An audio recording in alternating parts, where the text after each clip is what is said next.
इस्लाम का एक ऐसा अनकहा सच जिसे जानकर आप हैरान रह जाएंगे। हमेशा से ये बहस का विषय रहा है कि मुसलमानों के पूर्वज वाकई क्या हिंदू ही थे? क्या सच में मुसलमानों के पूर्वज गुरु शुक्राचार्य थे? तो दोस्तों, दुनिया भर के मुसलमान चाहे इस सत्य को माने या ना माने, उनके रहन सहन के तरीके, उनके मक्का मदीना के पूजा पद्धति, उनके पवित्र चिन्ह आदि उन्हें किसी न किसी तरह से हिंदू धर्म से जोड़ते हैं। हिंदू धर्म ग्रंथों के अनुसार असुरों के गुरु तथा महर्षि भृगु व असुर राज हिरण्यकश्यप की पुत्री दिव्या के संतान शुक्राचार्य ही मुस्लिम संप्रदाय के वास्तविक जनक थे। शुक्राचार्य ने राक्षसों का वंश बचाने के लिए भगवान शिव की आराधना की, जिससे प्रसन्न होकर शिव जी ने अपना स्वरूप शिवलिंग शुक्राचार्य को प्रदान कर वैष्णव से दूर रहने को कहा। शिव जी का स्पष्ट आदेश था कि जिस दिन कोई भी वैष्णव इस शिवलिंग पर गंगा जल चढ़ा देगा, उस दिन राक्षस वंश का नाश हो जाएगा। शुक्राचार्य ने महादेव के स्वयं दिए शिवलिंग को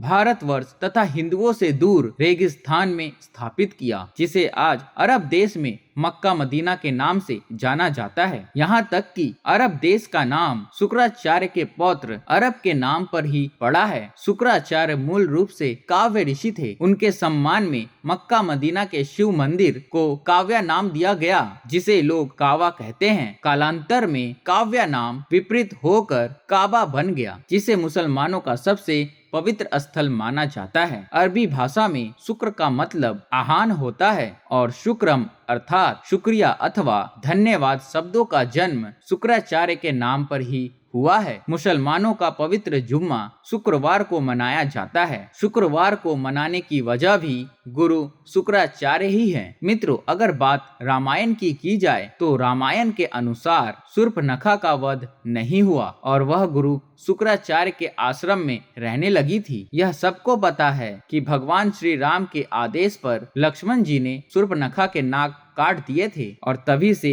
वह अपना चेहरा ढक कर रखती थी। शूर्पणखा के चेहरा ढकने की परंपरा को अरब देश की औरतें आज भी निभाती हैं। अरब देशों के रेगिस्तान में तेज धूप होने की वजह से वहां के लोगों ने सिर ढकने के लिए टोपी पहनना शुरू कर दिया था, जो आगे चलकर उनकी पूजा पद्धति में शामिल हो गया। रेगिस्तान में उपजाऊ जमीन, अनाज आदि के अभाव में लोगों ने जानवरों को मारकर खाना शुरू कर दिया और इस हत्या को कुर्बानी का नाम दिया गया। इंसानों के मरने के बाद उन्हें जमीन में दफनाने की परंपरा शुरू हुई, जिसका मुख्य कारण रेगिस्तान में जलाने योग्य लकड़ी का ना होना था। कावा में 360 मूर्तियां हैं, जिनमें शनि और चंद्रमा की मूर्तियां भी शामिल है। मुस्लिम इतिहासकारों के अनुसार इनमें से एक मूर्ति को अल्लाह का नाम दिया गया। शनि, चंद्रमा के अलावा सूर्य और अन्य ग्रहों की मूर्तियों का होना इस बात का प्रतीक है कि काबा में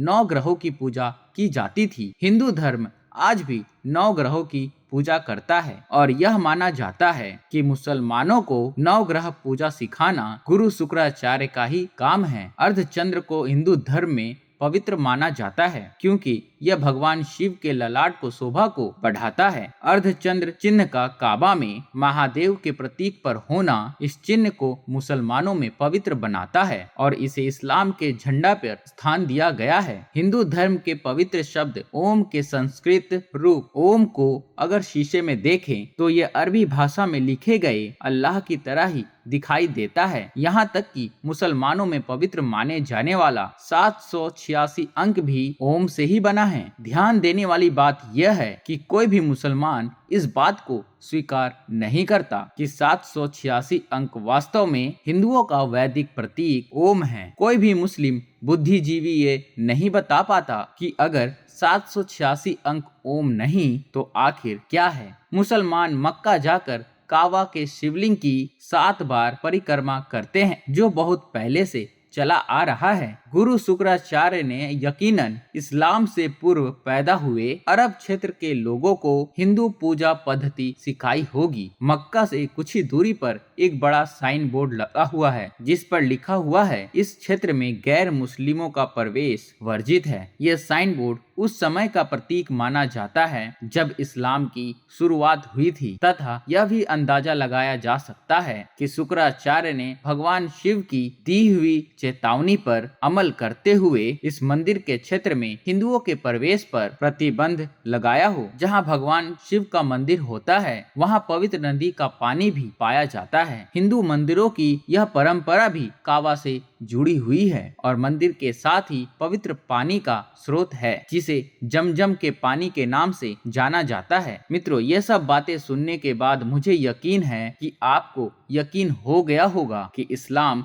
शुक्राचार्य की ही देन है और ये शूर्पनखा के वंशज हैं। वैसे आपके विचार क्या हैं? कमेंट बॉक्स में जरूर बताना मित्रों। तो मित्रों, उम्मीद करता हूँ वीडियो आप लोगों को बहुत ही पसंद आया होगा। मित्रों, यह वीडियो किसी धर्म या रिलीजियस को ठेस पहुंचाना नहीं है, यह बस जानकारी हेतु बनाई गई है। तो मित्रों, अगर आप लोग चैनल पर नए हैं तो चैनल को सब्सक्राइब करके बेल आइकन जरूर दबा दीजिए ताकि इसी तरह की ज्ञान की वीडियो, जानकारी वीडियो सबसे पहले आपको देखने को मिलते रहे। तो मिलते हम अगली वीडियो में मित्रों, एक नई जानकारी के साथ, एक नए ज्ञान के साथ, एक नए थॉट्स के साथ। तब तक के लिए नमस्कार मित्रों।